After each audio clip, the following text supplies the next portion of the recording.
Were you all here this morning? No. Yeah. Anybody here this morning? Okay. Quite a number here this morning, huh? That's good. So today we're going to talk of falling in love, and I chose that topic because when I was a teenager, like you all, believe it or not, once I was also a teenager. Of course, love was something we all were interested, isn't it? I don't know about you, but I used to study in an all-boys mission school, and so you're really segregated from standard 1. Have a look at another girl until you're suddenly in sixth form, and sixth form, all the girls from MGS are poured into MBS because MGS doesn't have sixth form. It's like suddenly releasing a convent into Attila the Hun's camp, So, falling in love is, of course, something which I would like to talk about with you all, because you are, of course, at an age whereby you're beginning to awaken to such things. And I'm so sorry, but science is going to spoil everything, Science is going to reduce everything to just genetics and chemicals, and it's no longer going to be too much fun at the end of all this. Now, I want to ask you, for those of you who have been studying the Dhamma for some time, of course, that there are 4 main books in the Buddhist canon. You've got the Digha Nikaya, the long discourses. Then you've got the Majjhima Nikaya, the middle length discourses. Then you've got Samyutta Nikaya, the collected discourses. And Anguttara Nikaya, the numerical discourses. These 4 major books, each about this size, basically contain the 45 years of the teaching of the Buddha. All right? Anguttara Nikaya is the 4th book. And it will be very interesting to know what is the first discourse in the first book of the Anguttara Nikaya.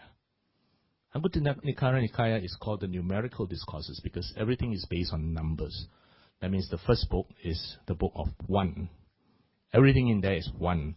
1 way, 1 this, 1 that, 1 that. The book of 2s, everything is based on 2s. 2 this, 2 this, 2 that. The book of 3s, then the book of 4s. Book of 4s, 4 noble truth, etc., etc. Book of 5, 5 khandhas, etc. So the classification is just based on numbers. Quite an ingenious resource form of quite an ingenious system for resource. So the first book of Anguttara Nikaya, book number 1, first discourse, talks about the most powerful force that attracts a man. What is the most potent force that attracts a man? Okay? A woman. This young Asian boy here says it's a woman. And of course, he's right. And that is what actually the Buddha said. What is the most potent force that attracts a man? It is the 5 khandhas, the rupa, the body of a woman, the sound of a woman, etc., etc., etc. Okay? And then similarly, the sutta goes in reverse. What is the most potent force that would attract a woman? Okay? It's the same thing. Then, of course, you talk about the man. So it is recognized. The Buddha is not somebody who is so transcendent that he doesn't recognize your needs and your feelings. He knows it very well. And it's very clear. The Buddha knew exactly that a very powerful force which drives human beings is the opposite sex.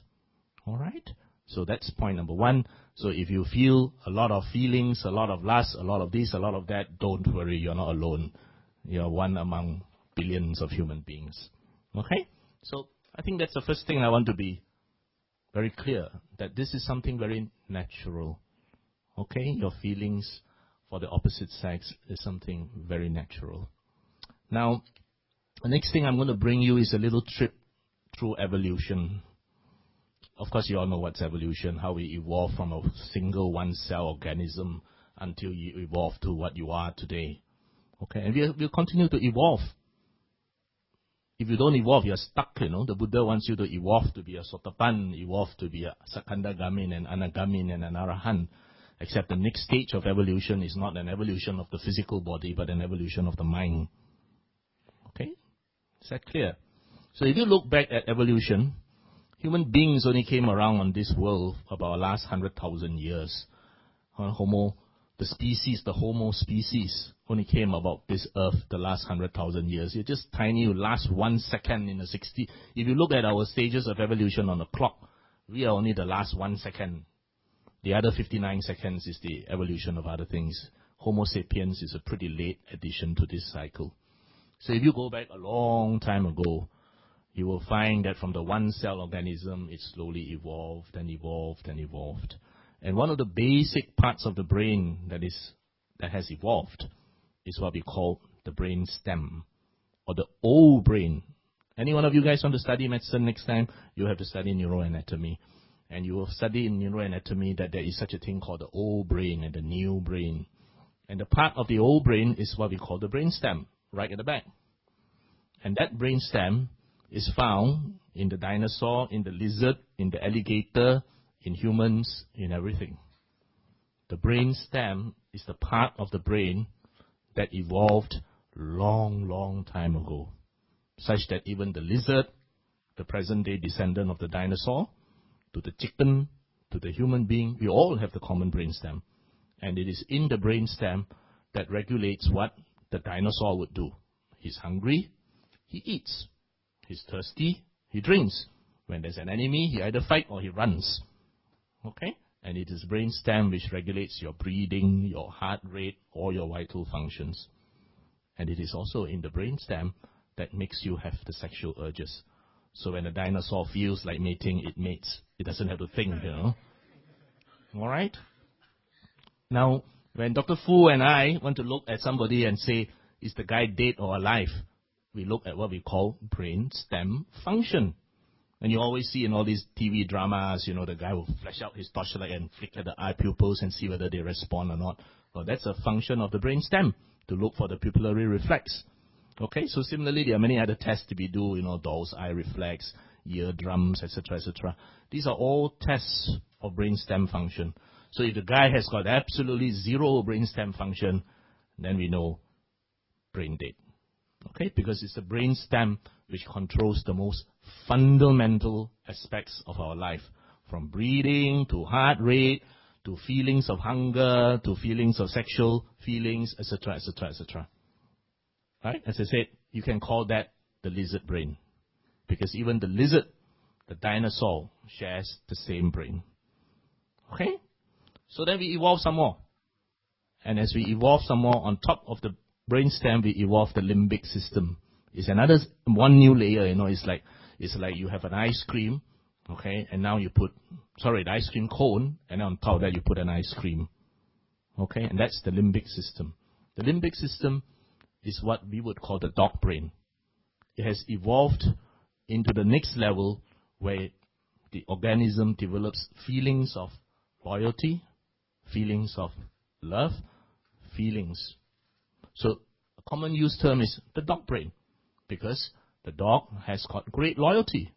The dog can also become very angry. Right? The dog can love you or bite you depending on who you are. So that's the next level of development, the dog brain, the limbic system, emotions.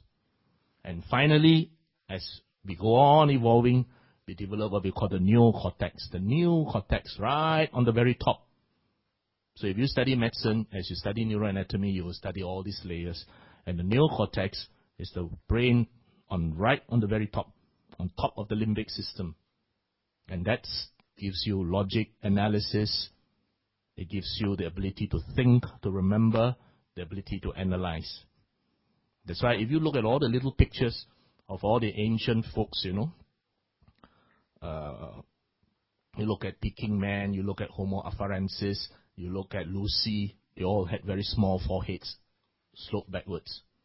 And then as we evolved, the forehead became bigger and bigger and bigger and bigger until you look like what you are now. And then you look at all the sci-fi movies about Martians. It's like that, all with big, you look at Star Trek, all those aliens had very big frontal bossing because the brain has evolved even further. All right? So Now, if you can understand these three brains, you will understand why human beings behave like that.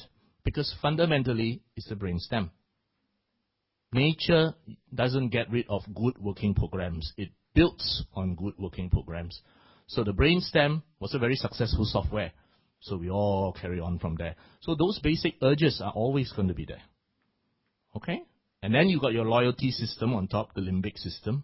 And then you got the analysis system. Now, the only unfortunate thing is that these three brains work quite independently.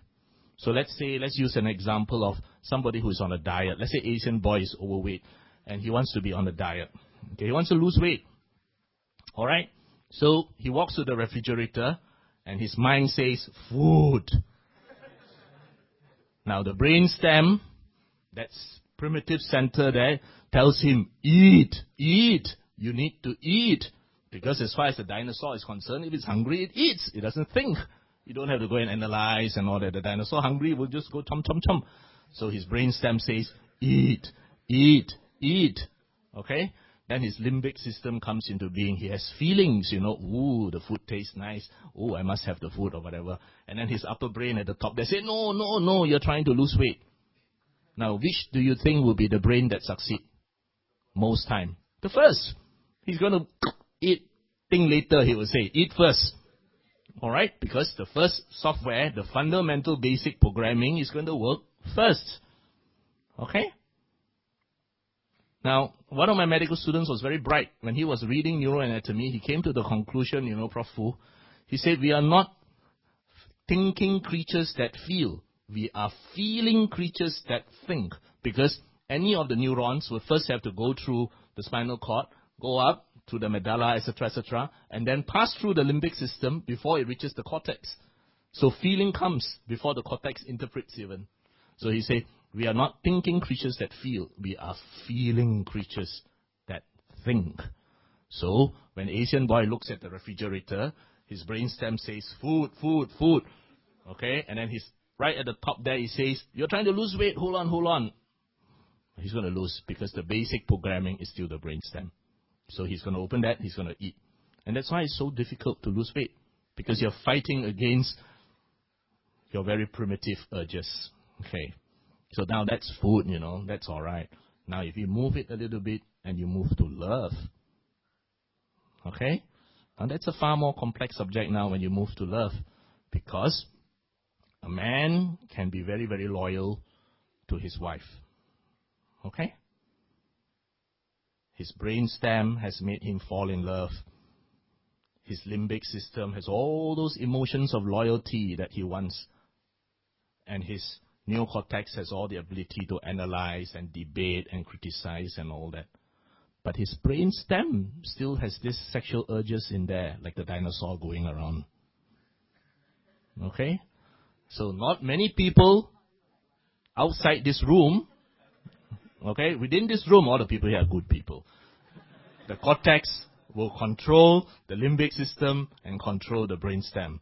But outside this room, outside this red gate, most people have the brainstem controlling the limbic system, controlling the neocortex. And so when they see an opportunity, they use that opportunity. And then they feel very guilty because the limbic system say, hey, you're supposed to be married, you're supposed to have a girlfriend, how can you do this? And then the neocortex will say, I was forced into it. I was drunk. It's all her fault. You can analyze, twist, and create a reason. So if you can understand this, you actually will, in a way, understand why we behave in certain manners. Because you have evolved in the way where you have got three brains, now compressed into one. The ice cream cone, the ice cream, then on top of that, a double layer of ice cream.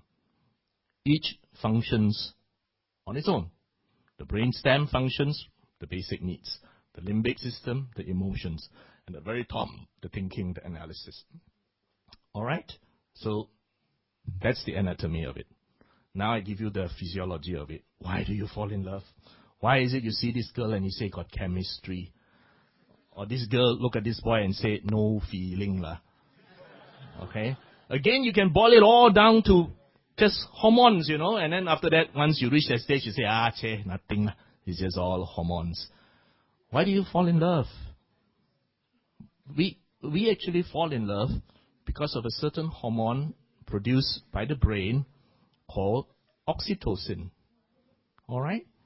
This hormone called oxytocin, in the old days, it has been around for a long, long time. And it's the hormone that is produced in the brain at childbirth. That oxytocin is what makes the uterus contract to expel the baby. That same hormone, oxytocin, is also the hormone that makes breast milk flow out. It expresses breast milk. All right? But it's that same hormone in the brain which makes you fall in love. All right? So, if you meet a guy that you like, or the guy meets a girl that he likes, okay, the brain starts producing oxytocin. And that oxytocin hormone makes him feel good. So really when you say, I fall in love with such and such a person, what you're actually saying is that when I'm with such and such a person, or when I am thinking of such and such a person, I feel good. Why you feel good is a chemical process. And we even can identify this chemical called oxytocin. So that one of my very brilliant medical students then said, Dr. Wong, why can't we just eat the bloody hormone and remain in love? Unfortunately, you can't. You eat it, you get digested in the stomach. Then her next question is, why don't we just inject it into our veins? I say, still so sorry. It's a peptide. Even if you inject in the veins, it doesn't enter your brain. So the only way out is that I say, you lie down, I do a lumbar puncture, and I inject it in. Now, it's the same reason why you also fall out of love when the oxytocin levels starts to drop. That's why when this girl meets another boy and she said, no chemistry, she's actually absolutely right. Literally, there is no chemistry. When she's with this boy, no oxytocin is produced by her brain. So she said, no feeling, no chemistry. All right? But when she's with the right guy, pulses of oxytocin is released and she feels good. Similarly, vice versa for the boy. Now,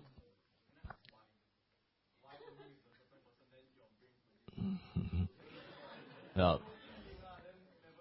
yeah, because we are basically stupid.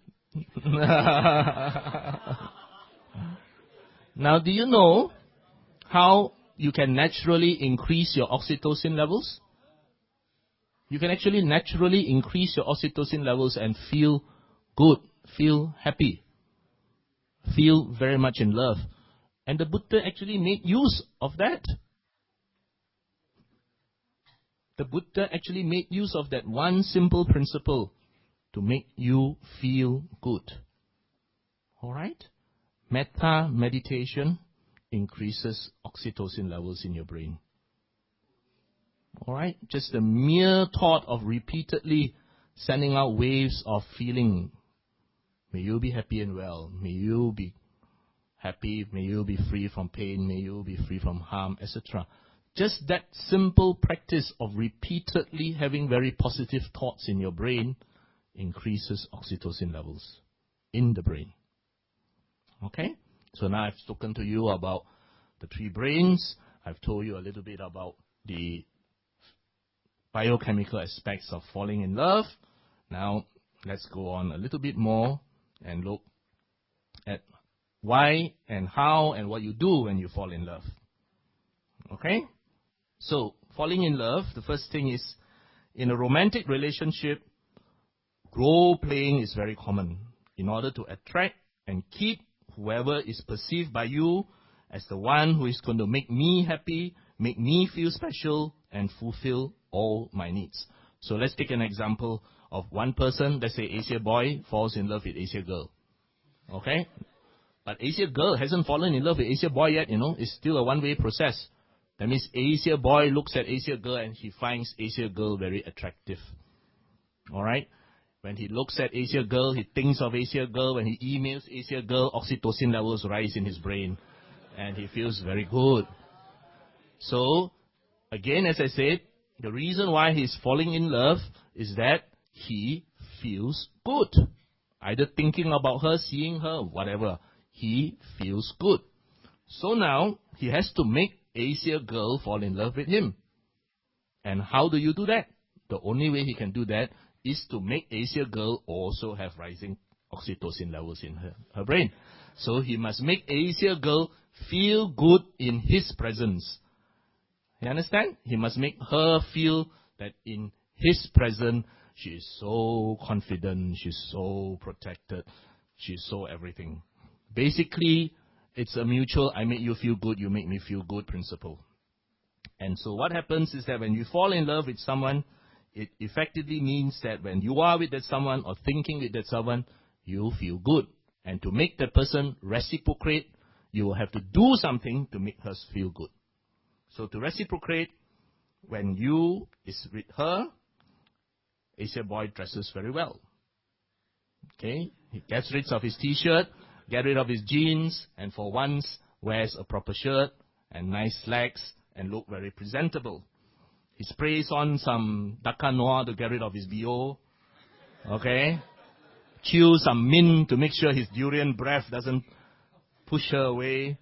And when they are at dinner, BO is body odor.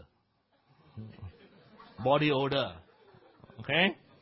And when he's with her at dinner, he pulls the chair, he's very polite, he opens the napkin, puts on her, and every word he says to her has actually been analyzed 10 times in the house before he actually goes there. What should I say? If she say this, what should I reply? Etc., etc., etc. So you can see that this is actually very much a role play.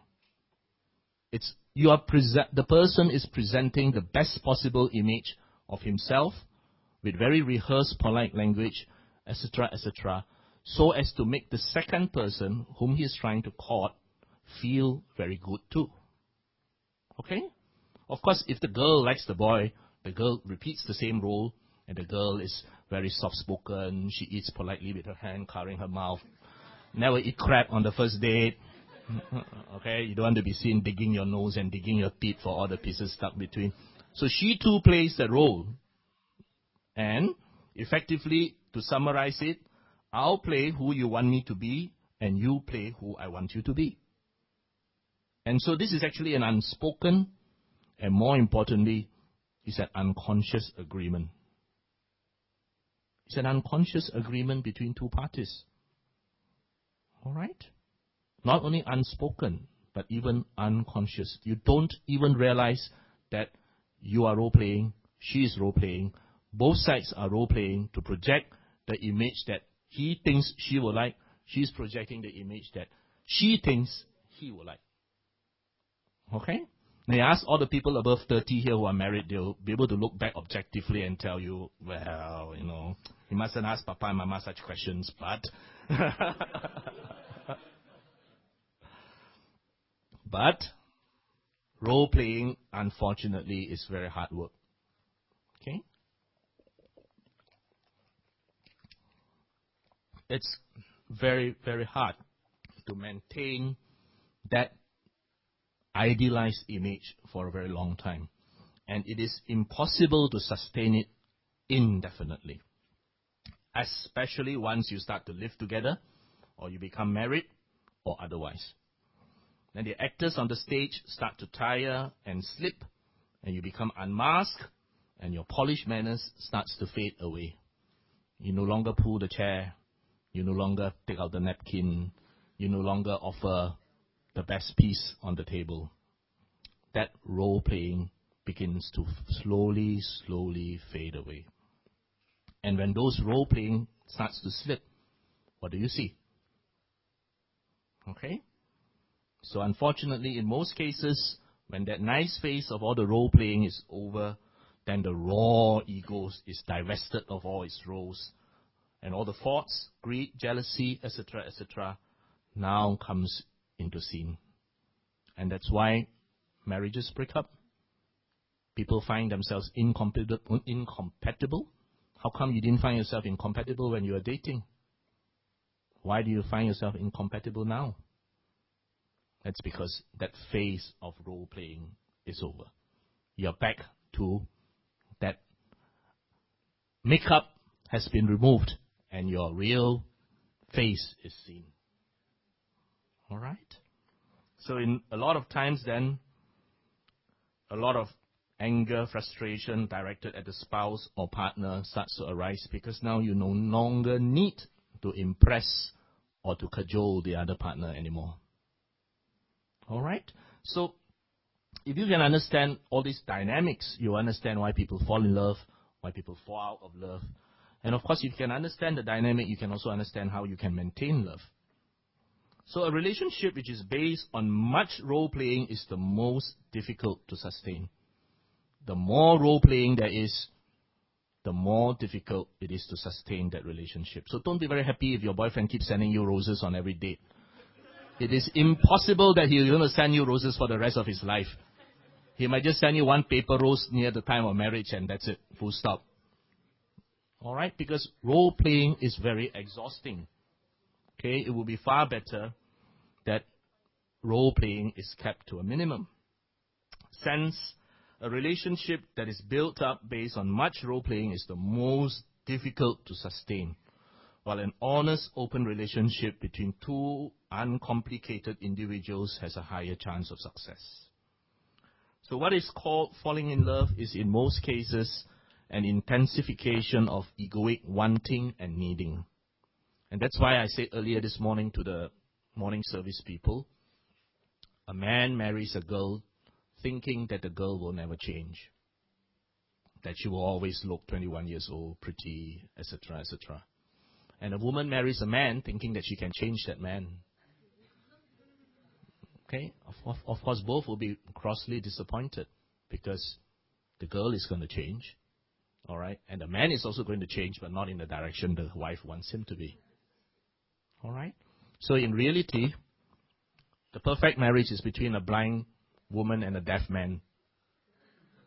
Of course, that's very rare, and so most marriages are imperfect. What is falling in love is really an intensification of ego, wanting and needing, being fed by both sides, being complemented by both sides. And then you become addicted to the other person, or rather, you become addicted to the image you have of the other person. You actually fall in love with an image that the other person has projected. Okay? So, when the acting, the role-playing falls apart, I told you all this is unconscious, you know. You don't even know it. When it starts to fall apart, when you start digging your nose, okay? When you don't behave in the manner that is expected, then things starts to fall apart. And it is far, far from metta. Metta, the highest form of love the Buddha spoke about, which contains no wanting whatsoever. You see, when it is not metta, that love that we called is very much a love that is the opposite of metta. Love that we call is very demanding, very possessive, very domineering, and very physical. That's why you demand, consciously or unconsciously, that your boyfriend or your girlfriend must act within a certain code of behavior. Alright? You're my girlfriend, you know, surely you cannot go out with other boys. The reverse too is true. Because we demand that the other partner must behave within a certain expected code of behavior once you fall in love. It's a very demanding love. It's a very possessive love. In fact, it's very domineering. Now, metta, the love that the Buddha spoke about, is completely opposite. It's non-demanding. It's non-possessive. It's non-domineering. It's non-physical. That is the ideal. That's why we always say, may you be happy and well. Okay? We don't say, may you be happy and well only if you do what I tell you to do. Alright? Now, if Asia girl thinks that she's happier with Asia boy B, Asia boy A will say, if you're happy with Asia boy B, may you be happy, may you be well. Since you're happier, please proceed. Now, not many people can attain that sort of selfless love. Alright? That is selfless love. That is love that has gone beyond self already. Okay? The ideal, of course, is that what Ajahn Brahm always tell you all, may all beings be happy and well. irrespective of race, religion, sexual orientation, position in life, whatever you do, the door of my heart is open to you. That's the ideal love, which is completely open, selfless. And the closest you can see that form of love is the love your parents have for you. Alright? But even the love your parents have for you has certain conditions. You try and be funny, the fellow will whack you. Okay? The ideal we are to reach is that, and it can only take place when one is beyond the duality of self, beyond I, beyond mind. And only very rare enlightened beings can actually attain to that level. So let's come back now to very mundane level first between men and women at this mundane level. The Buddha, of course, gave many teachings, including teachings to lay people, you and me, who are very much involved in the essential aspects of life. And the Buddha, for example, gave very clear instructions as to how a husband must treat a wife so that the marriage can be successful, so that this role-playing can go on indefinitely. And similarly, how does a wife treat a husband so that, again, the role-playing can continue indefinitely. I'll just read to you from this book, which you all should buy downstairs, okay, in the Buddha's words. There are 5 ways in which a husband should minister to his wife. By honoring her. You have to honor her as an individual, as an intellectual. Okay? You've got to honor her. By not disparaging her. Now, you have to remember in the Indian society of the day, the woman holds a much lower position. Alright? In fact, in the Indian tradition of the day, the husband is almost like a god in the family. But here, the Buddha is telling the husband that first, you got to honor your wife. And that would be something very radical 2,600 years ago. You're literally treating your wife like an equal. You honor her. You must not disparage her. Okay? That must have been something very important then. Lesser now, of course, because your wife will probably sue you for divorce if you disparage her. Okay? But you must not disparage her. You must not be unfaithful to her. You must keep your 3rd precept. You must give authority to her. That means in whatever fields that she is in charge of, you must give her authority.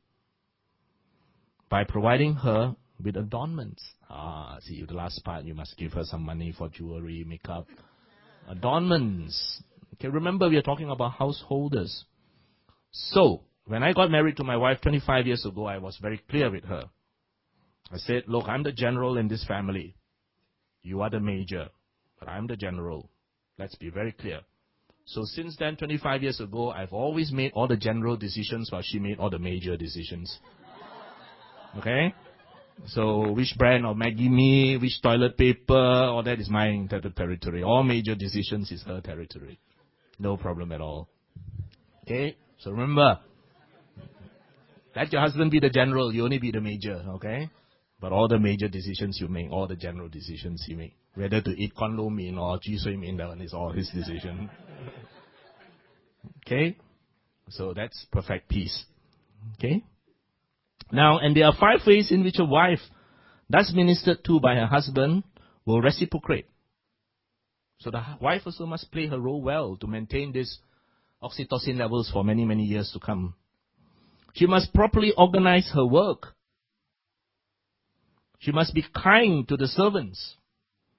She too must not be unfaithful. She must protect the stores. That means whatever the husband has earned, saved, etc., etc., she must protect it. I mean, she mustn't be a spendthrift, mustn't go and buy Louis Vuitton bags when you can just buy one from a pasar malam in Malaysia that looks exactly the same. Okay? Why spend 300 Sing dollars to buy a Louis Vuitton bag when you can buy one in Malaysia from a pasar malam, $30, looks exactly the same. And being skillful and diligent in all she has to do. Alright? So the Buddha did give us very clear guidelines. And now I'm going to give you a classic love story. This is a classic love story. Do you know that even in the canon there are classic love stories? Okay. I'm going to give you a classic love story. This is a classic love story between a man called Nakula Pitta and a woman called Nakula Mata. All right? On one occasion, the Blessed One was dwelling among the Baga people in the deer park, and one morning the Blessed One dressed, took his upper robe and bow, and went to the dwelling of the householder, Nakula Pitta, the man. Having arrived there, he sat down on a seat prepared for him. Then the householder, Nakula Pitta, and the housewife, Nakula Mata, that means the husband and wife, approached the Blessed One, and after paying homage to him, sat down to one side. And so seated, Nakula Pitta said to the Blessed One. Now listen carefully to what he said.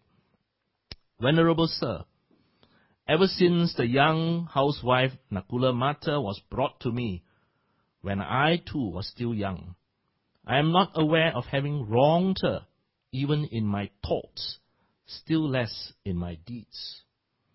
Our wish is to be in one another's sight as long as this life lasts, and in the future life as well. Now, isn't this romantic?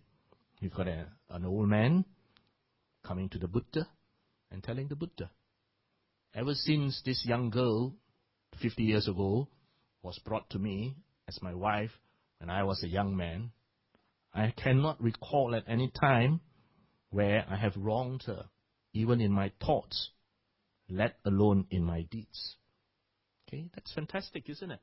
I'm sure your husband has harbored evil thoughts, This man said he had not even thought, let alone act. Okay? And their wish is to be in one another's sight as long as this life lasts. And in the future life as well. Ooh, that's a fantastic commitment, How many people would dare to say, I love you till I die, but even next life I still want to love you, Ooh, well, that's a fantastic commitment. But all the young kids will say, I love you forever and ever, but they have absolutely no idea what the ever and ever means, All right? Then Nakula Mata, the housewife, addressed the Blessed One thus, and she repeats the same conversation, that ever since I was taken to the house of my young husband, Nakula Pitta, while as a young girl, I am not aware of having wronged him even in my thoughts, still less in my deeds. Our wish is to be in another's sight as long as this life lasts, and in the future life as well. So both of them share this same wish.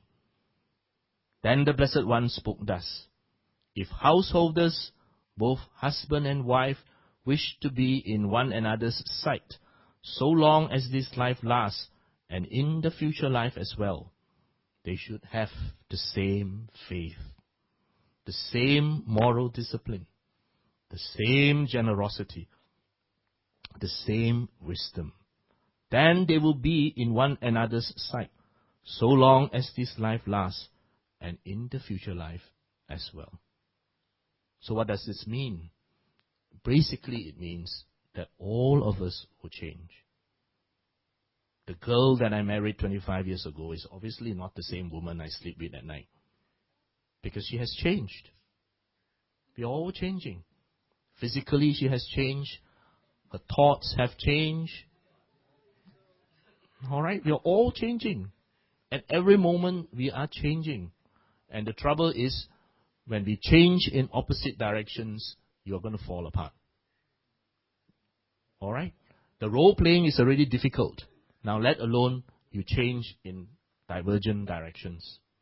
So what the Buddha said, if householders, both wife and husband, you wish to be in another's sight, one another's sight, so long as this life lasts, and not only that, but in the future life as well, then you have to change in the same direction, where you have common things. So that's why he said they should have the same faith. So make sure your boyfriend comes to BF Youth meeting with you, all right? Very important. Okay? They should have the same moral discipline. Now, if both husband and wife, for example, keep the precepts well, then of course you have a much higher chance of a successful relationship. in contrast to one party that doesn't keep the precepts. You must have the same moral discipline, the same generosity. Okay, at least you have shared things in common. Both of you go and offer dana, both of you offer alms food, both of you go to the same hospice to help, etc., etc. The same wisdom.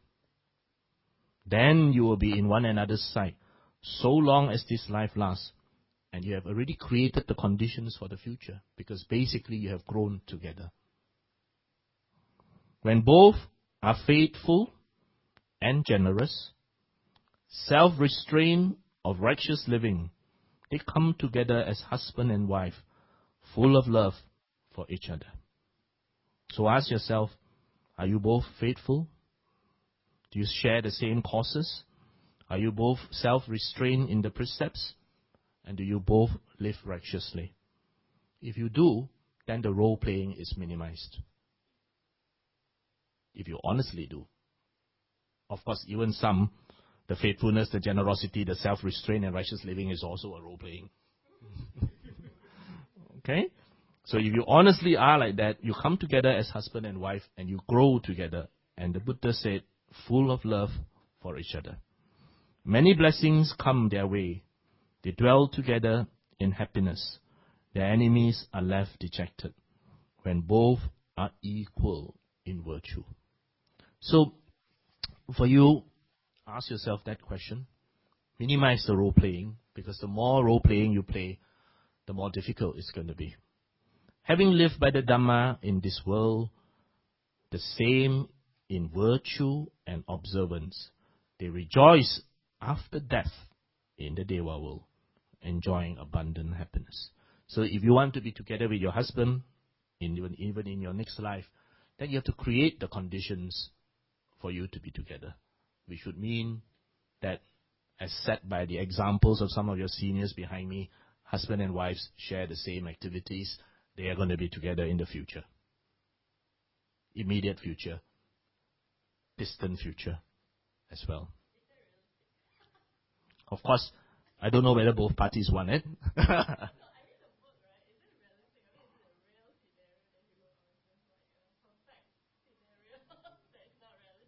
But Nakula Mata and Nakula Pita were the perfect husband and wife, because they both grew together. And it's very interesting that when Nakula Pita was very sick once, and he lay dying. He actually lay dying, And so the wife was attending to him on his deathbed.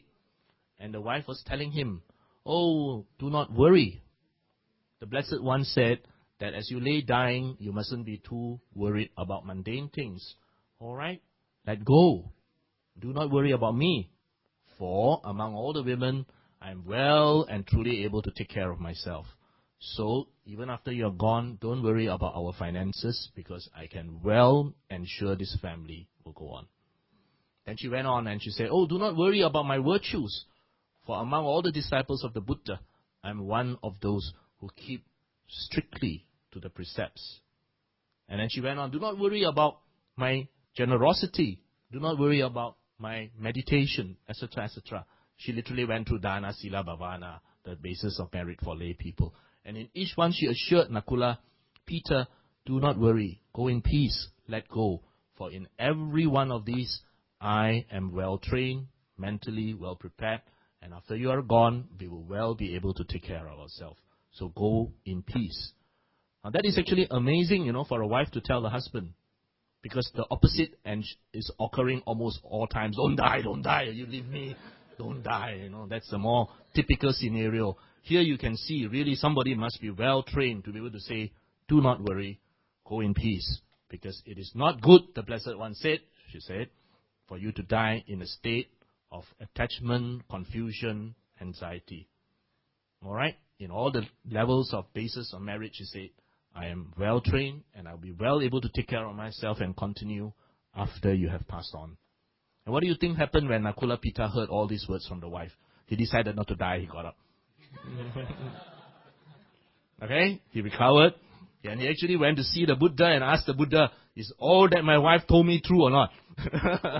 And the Buddha confirmed that yes, Nakula Mata indeed is such a well-disciplined person. So of course, he didn't die and they continued living. Okay? So that's examples of very successful marriages in the canon. And here is another one more, which I want to tell all of you, boys and girls.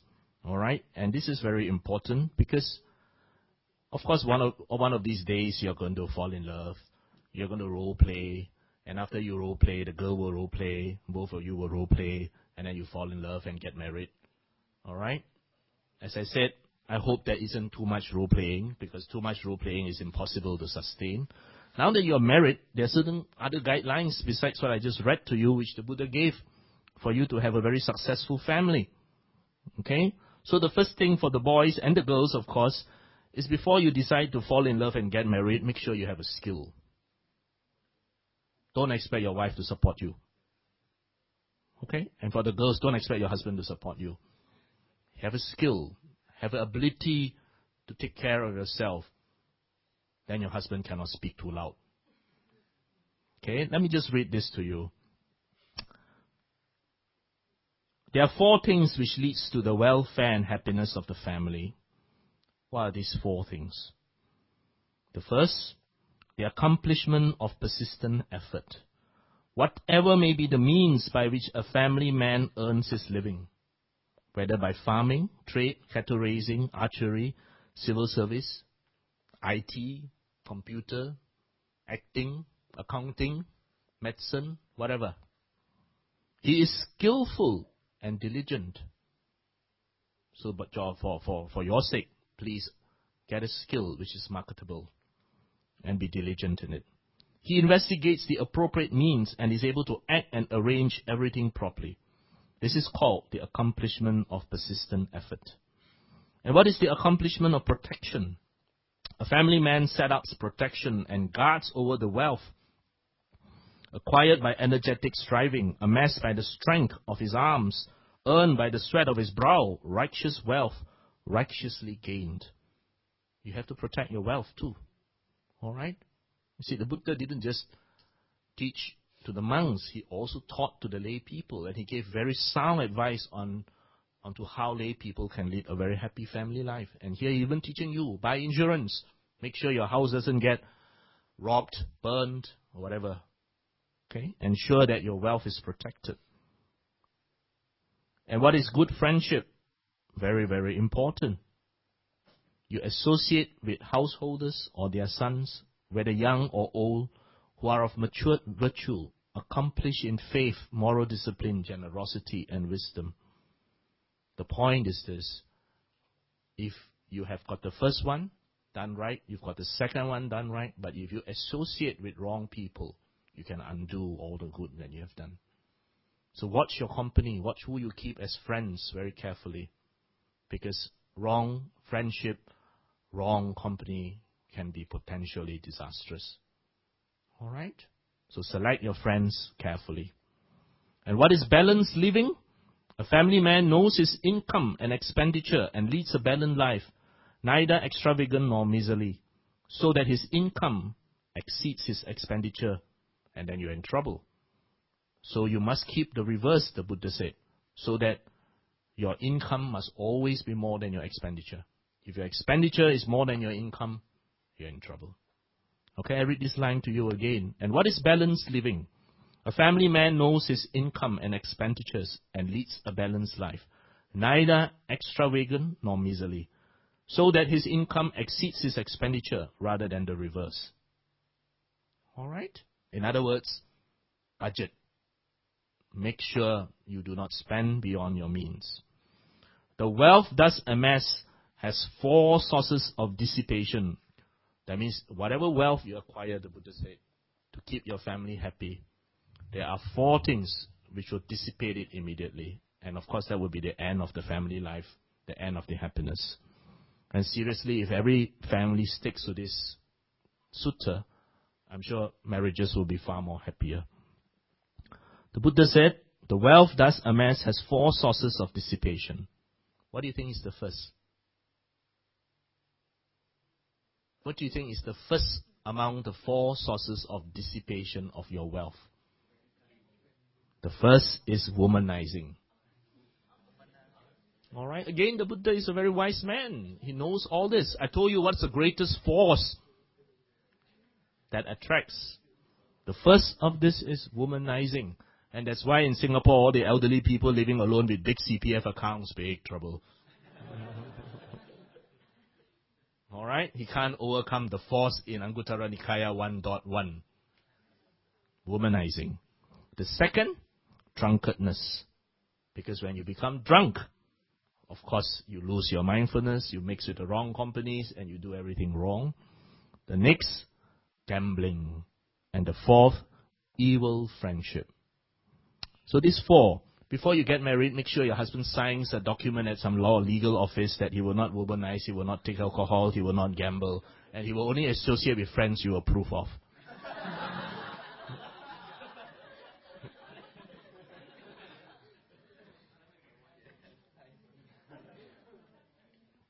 Just as in the case of a tank with 4 inlets and outlets, if one should close the inlets and open the outlets, and there would not be adequate rainfall, a decrease rather than an increase of the water could be expected in the tank. So these 4 things bring about the dissipation of all that amass wealth. And I skip down. And what 4 other things the Buddha said will lead to a family man's welfare and happiness in the future life? Again, we go back. Accomplishment in faith, moral discipline, generosity, and wisdom. Basically, the basis of merit for the lay people, dana, sila, bhavana, generosity, morality, and bhavana, training of the mind. So, you are teenagers. You are still in the phase where you are building your lives, developing your career, studying, etc., etc. The Buddha Dharma is very, very wide. The Buddha spent 45 years teaching. That's why the canon is so big. And in the Buddha Dharma is a very, very complete set of guidelines for all people. Not just monks, not just nuns, but also lay people. Lay people like you and me. Lay people living in homes, spending money, earning a living. And these guidelines are applicable to you all, even now. If you know these guidelines well, they will carry you far in life. And, I want to ask you a very basic question. After all that I shared with you, is there anything religious in what I shared with you? There's nothing. What the Buddha taught are basic, secular, common sense guidelines. There is no religion in it at all. They are all simple, secular guidelines that every human being of whatever creed, whatever religion, whatever culture can adapt and benefit in this very life itself. Alright? Because sometimes you might keep on listening, to teachers coming here telling you, Four Noble Truths, Eightfold Path, blah, blah, blah, blah, blah, blah. And then you might get a bit, it's so profound, it's so, seems to be so out of my range, or out of my abilities to keep. But no, there are many, many, many suttas which the Buddha gave to lay people, just like the few that I've read, which are guidelines as to how you can be a good person, how you can have a happy family, how you can have a successful marriage. So I hope you have learned these simple lessons well. I've taught you anatomy, I've taught you some basic physiology, I've taught you the dynamics of why you fall in love and why you fall out of love, and I've also taught you the Buddha's advice on how you can maintain that oxytocin level and keep your marriage happy. Thank you. Thank you, Dr. Wong, for the wonderful talk on falling in love and falling out of love. And do you all have any questions for Dr. Wong?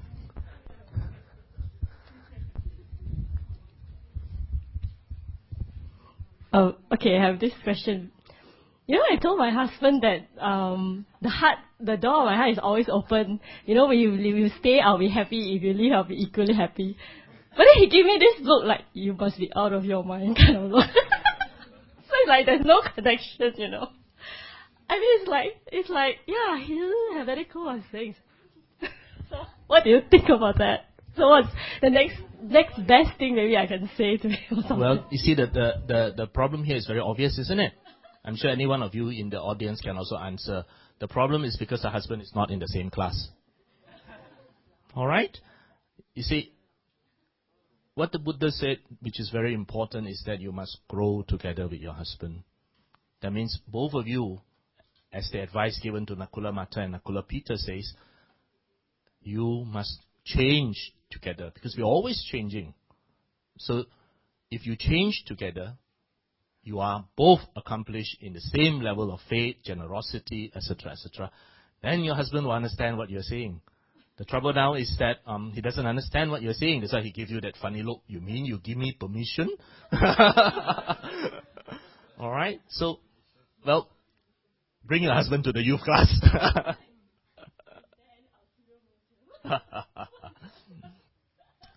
The ulterior motive, you tell your husband, is so that I can be with you to the end of these days in this life, and so that I can be with you in the next life. He might withdraw after that.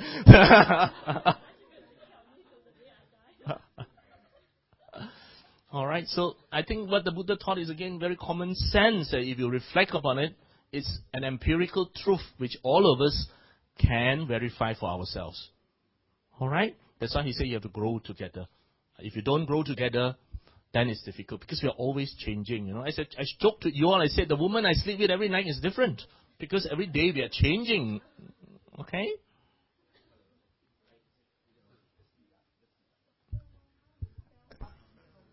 OXYTOCIN. OXYTOCIN. Okay, you can ask Prof. Fu to get you a Pitocin drip. Doctor, just now you mentioned about the 3 different brains, right? Yeah. Yeah, how do we control the first one? Is it able to be controlled at all? Or can the our other brains brainstem be stronger than the first one? Because the first one is basically on instinct, right? The brain stem is a very important part of the brain, because the brain stem is what regulates our vital functions. And as I said, if there are no signs of brain stem activity, well, clinically, all the tests that we do are basically tests of brain stem activity. If there's no evidence of brain stem activity, then in all likelihood the patient is brain dead.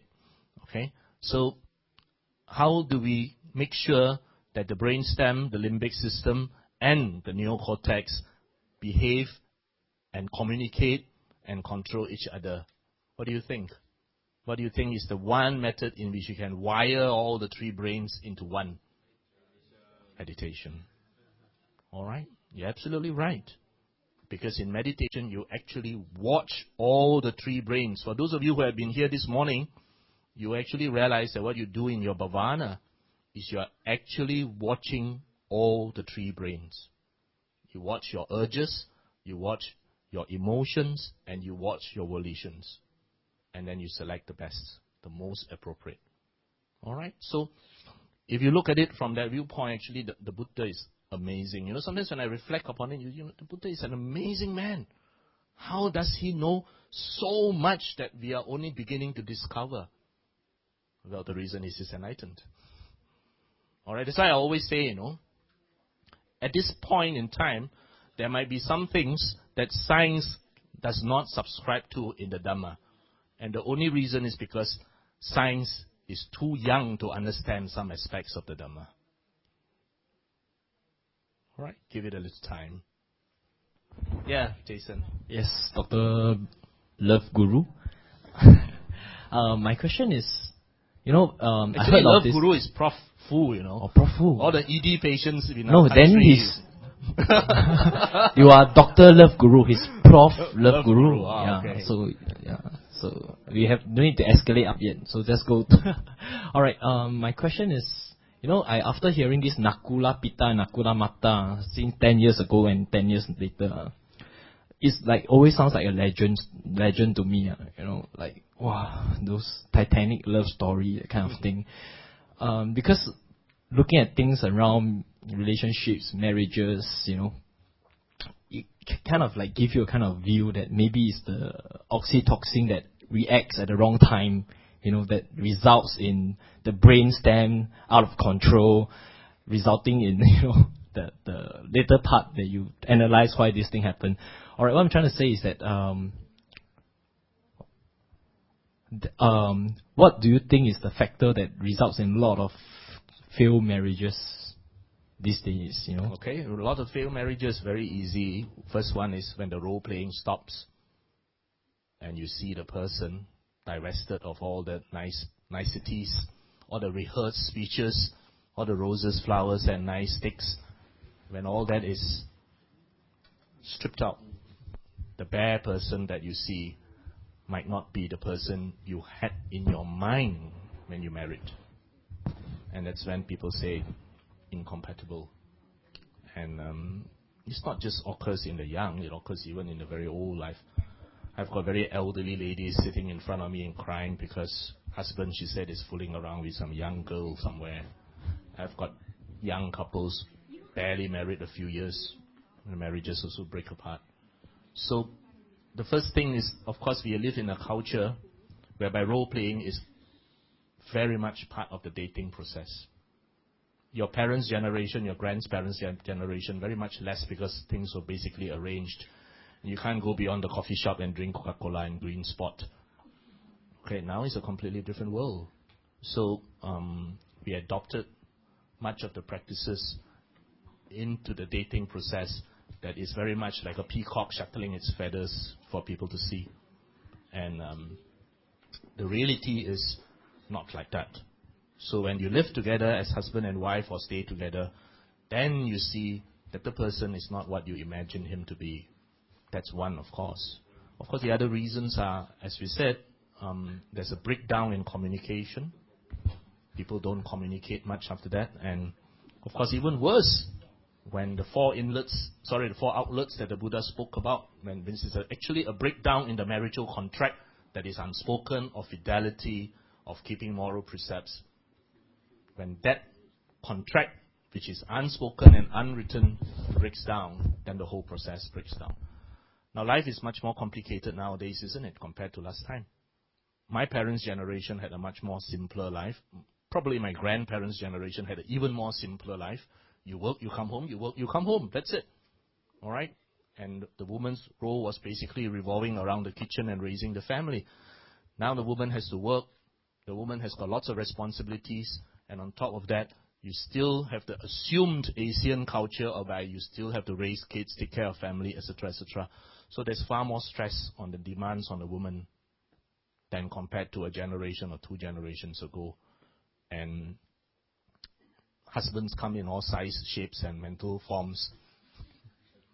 All right? And, you know, marriages break down tremendously. In some parts of Malaysia, we have got the statistics from different parts of the country. In some parts of our country, our divorce rate is close to 50%, you know. So every marriage ceremony that I attend, there's a 50% chance that in 10 years this marriage will break down. All right?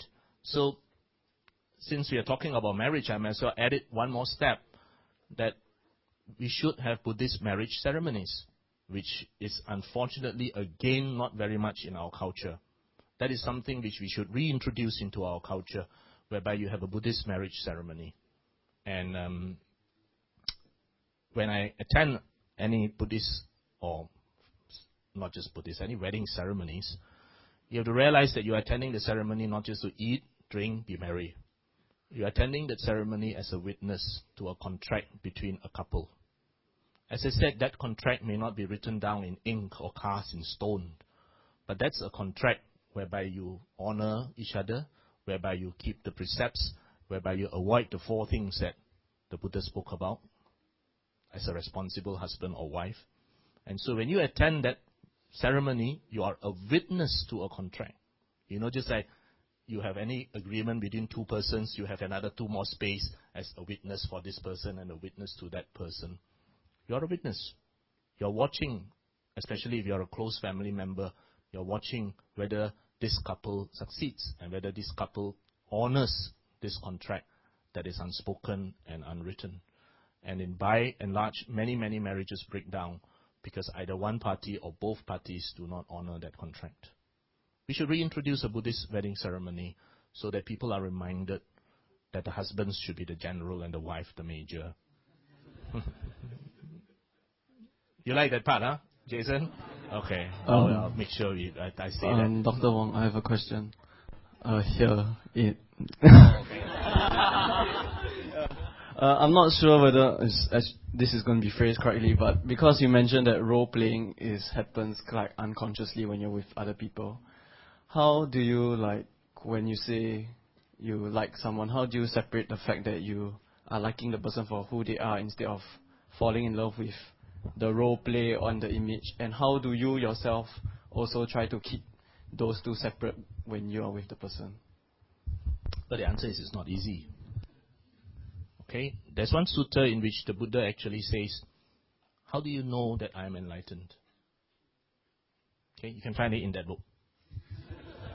Okay, the Buddha actually asked, he actually taught his disciples, you do not assume that just because this guy comes along and tells you I'm enlightened, and then you literally put your life in his hand. Okay, the Buddha actually asked, how do you know I'm enlightened? And the Buddha actually, now, it's actually amazing because when you read this, you actually see the Buddha as a man who actually encourages his students to say, please evaluate me, examine me, and see whether what I am is what I really say I am, and what I teach you is really the truth. Only when you think you have evaluated and it is the truth, then you accept it. And he said you got to actually look at the person for a long time, see his thoughts. Are his thoughts consistent with what he says? Okay? See his speech. Is his speech consistent with what he says? And in his speech, does it have greed? Does it have hatred? Does it have ignorance? See his actions. Are his actions consistent with all that he says? And in his actions, is there any evidence of greed, hatred, delusion? And only when you have evaluated and seen this, and there isn't, then you know this person is enlightened. Similarly, now we come back to mundane circumstances. How do you know whether it's a role playing? I mean, some role playings are very obvious. For heaven's sake, you cannot be wearing a suit every day for the rest of your life. Okay? You cannot obviously be eating steaks at some expensive steakhouse for the rest of your life. You cannot be doing a lot of very rehearsed form of speech. Okay? So, as I said, the less role playing, the more you are what you are, it's easier. Now he's asking, how do you know that's the real person and that's not an image he is projecting? Time in divided doses. Okay? There's no fast. Time in divided doses.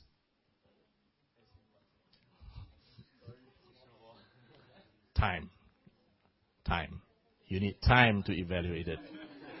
Alright? Maybe, okay, I tell you what we do. You've got a number of seniors here who are married for at least 20 years, Why don't you ask their opinion, Ask their opinion. Well, Brother Henry, would you like to comment on that? How do you know? We were all young before. We too had dated before.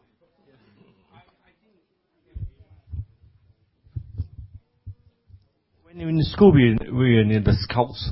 Actually, when you are in class, everybody is very nice with one another.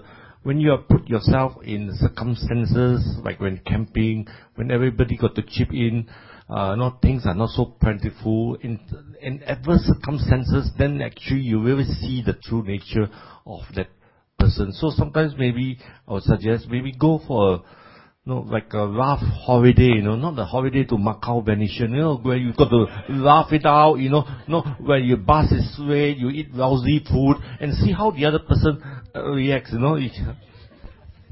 other words, go volunteer in Burma. I think that's what he's saying is, effectively, you look at daily life and see how the guy handles trials and tribulations, in a very lovely candlelight atmosphere with nice aircon and music in the background. He's of course in his best behavior. He pulls the chair for you. He asks you, would you like to have the steak medium done, raw or what? Okay?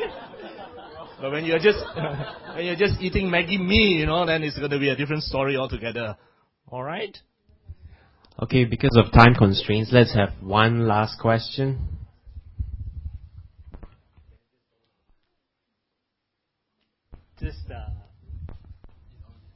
Just to follow up the questions on this gentleman,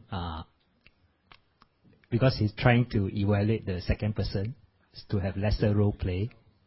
Do you encourage, and it takes time, like you mentioned, do you encourage, two questions. One is, how long does the courtship require to uncover those role play? I think they'll be interested. Is it half a year, 1 year, 2 years? I always ask this question before I get married. Maybe I have the answer, but it's good to share with them. How long it takes for courtship to understand each other. And after courtship, if it's not enough, this question is maybe a bit more sensitive. Do you encourage boys and girls to stay together for a time period to understand more of each other before they sign the contract? Two questions. Question number 1, question number 2. I think that, it will be beneficial to them. I'm going to answer this question the same way I teach my daughters. Okay, I've got 2 daughters. One is in UK, one is in Malaysia. One is in university, one is in O-levels. So I'm going to tell you exactly what I tell my 2 daughters. Okay? Of course, they're teenagers like you all. I mean, the other one is 21 years old, so she's not a teenager anymore. All right? I'm going to answer first, then I'm going to pass the mic to Linda and ask what Linda thinks as a mother. Because Linda's children here, daughter here? Here? You're not sure? Okay, anyway, I'll pass to somebody whose children are here, okay? Whether you agree with me. Now, I tell my daughter this. I said, look, okay, oldest daughter first. The oldest daughter is in UK. She's studying law in UK. The family invested heavily in her education because she's on a father and mother scholarship. Okay, she's on a FAM scholarship. She's on a PM scholarship, Papa Mama scholarship. Okay, so the family invested heavily in her education. Okay, I had to sell my old house and move to a condo to sponsor her education because everything is cash when you go to UK. Okay, you pay a year's fees in advance, and there's no joke, and it's pounds. So anyway, it doesn't matter. I say, look, daughter, you're going to UK, you're going to a faraway land, okay? You always have to ask yourself, what is your purpose? In whatever you do, you ask yourself, what's your purpose? What's your purpose of being in school now? To get an education, right? I tell my medical students, I've got plenty of them, or all of them.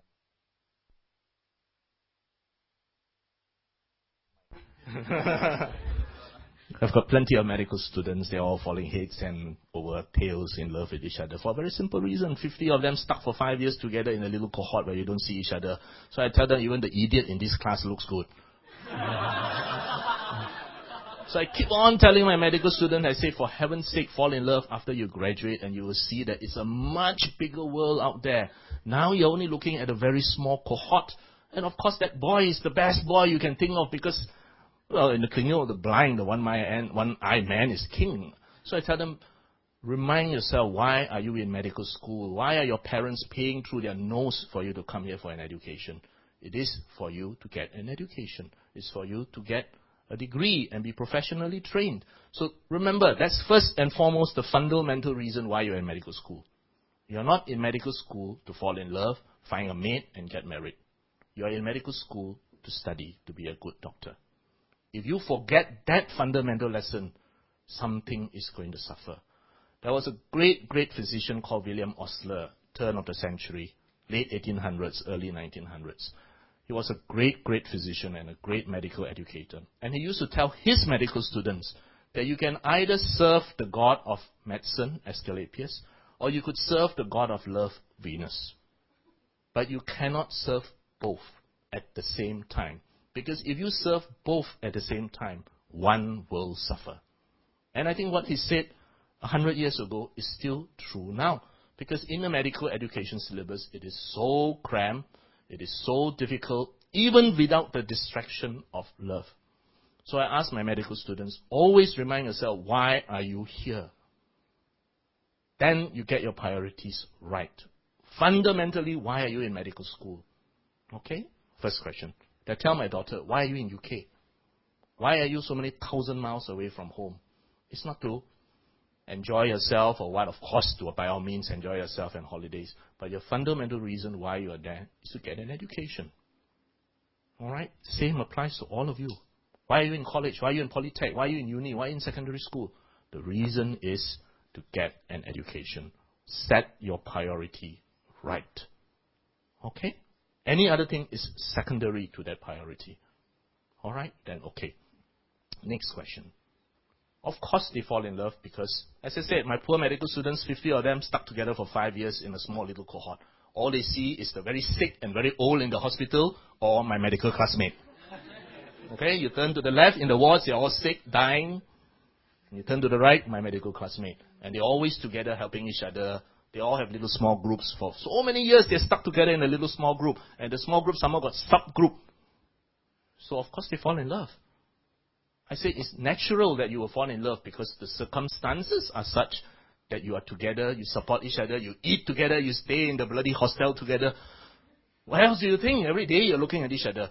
So I say, okay, even if you do fall in love, remember, you can fall in love and you can break out of love. You can get together and you can walk away and be relatively unscarred. Or you can fall in love and break away terribly destroyed.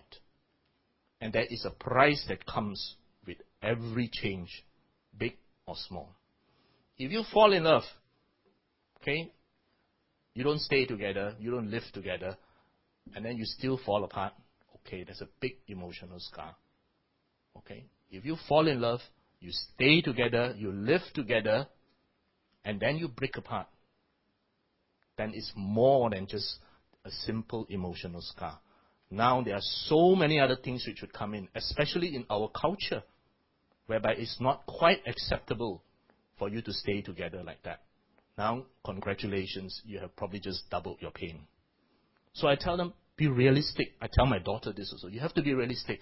You can fall in love, you can fall out of love. But if you're going to stay together, you're not just going to be emotionally scarred, you might even be physically scarred now. And that's the reality. It's not a matter of whether you like it or you don't like it. That's life. So yes, you're at the age whereby your hormones are raging like a tsunami. You're stuck in a class where there's only 3 girls.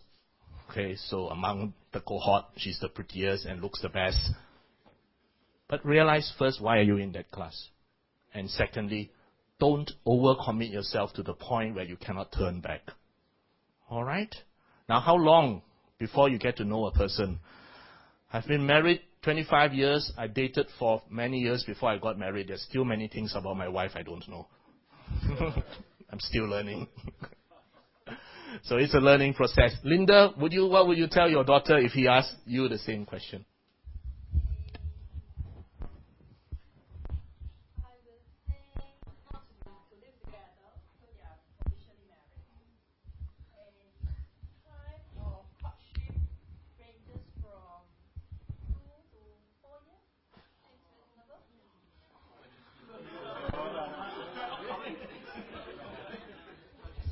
What do you think? Tell us your answer. Tell us your answer. Maybe I share with you my experience. Okay. Yeah. For me, I agree to that we have to explore each other's because we have strengths and weaknesses, so that the relationship can continue.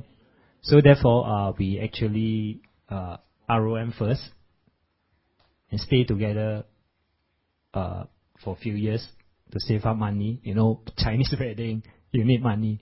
That's another issue to consider. But now maybe you're not there yet. You're thinking of Valentine roses and all those is enough. So that is how I did it officially. But yeah. Yeah, so I would agree with Dr. Wong that we should not rush into it. And it helps when you are here to listen to the advice of the elderly that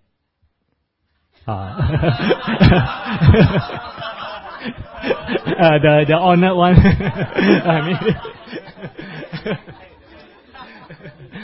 that because I listened to Dr. Wong before, this is not my first time. So so that once a wrong step, if it's a unscarred one, you can still turn back. But if it's the too heavy one, some will even commit suicide. So whether you're boys or you're girls, think of the consequence, and so that you are not the one that caused the victim to be very scarred. So that's my advice that I can share. I agree with Dr. Wong. Okay, thank you. Okay, just to add on, I've been in courtship for 9 years before I married my wife. And I've been married for about 17 years. I got 2 beautiful daughters. Okay, they are in their teenagers. Okay, just one word of advice. Even today we are married we know each other for almost 20 plus years. We are still courting each other every day. Okay, married is not a destiny. It's a journey, right?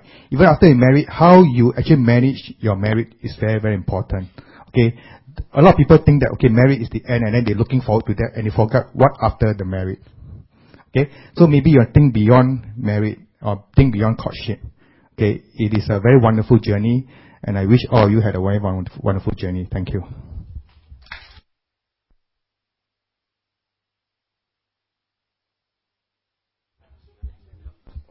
Anything more? Oh, some more.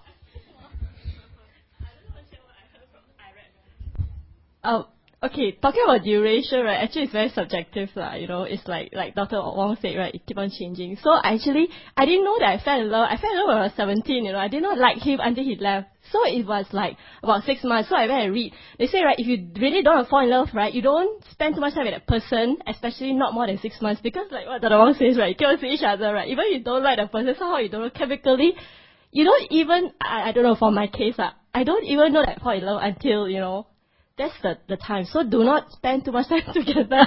Yeah, not like more than 6 months. That's what I read in the book. Then to find out why I actually could fall in love with this guy, right? Because I think we see each other too often.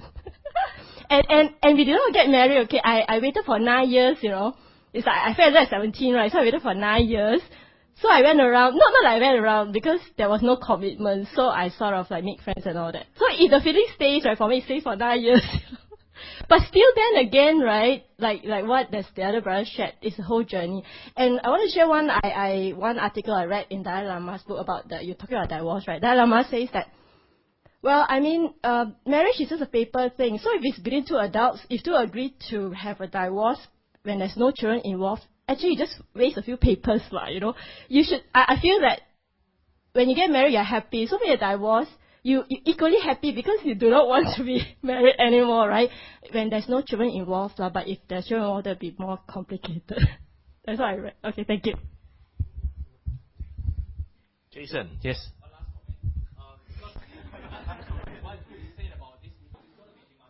You're talking about training student.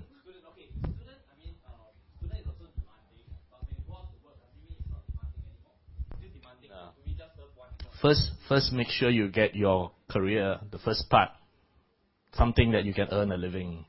And you see, if you compromise that first part, it's going to be very, very difficult. Your whole life is going to change. So first thing is make sure whatever you are being trained to do, you are being trained to do it properly so that you can acquire a skill.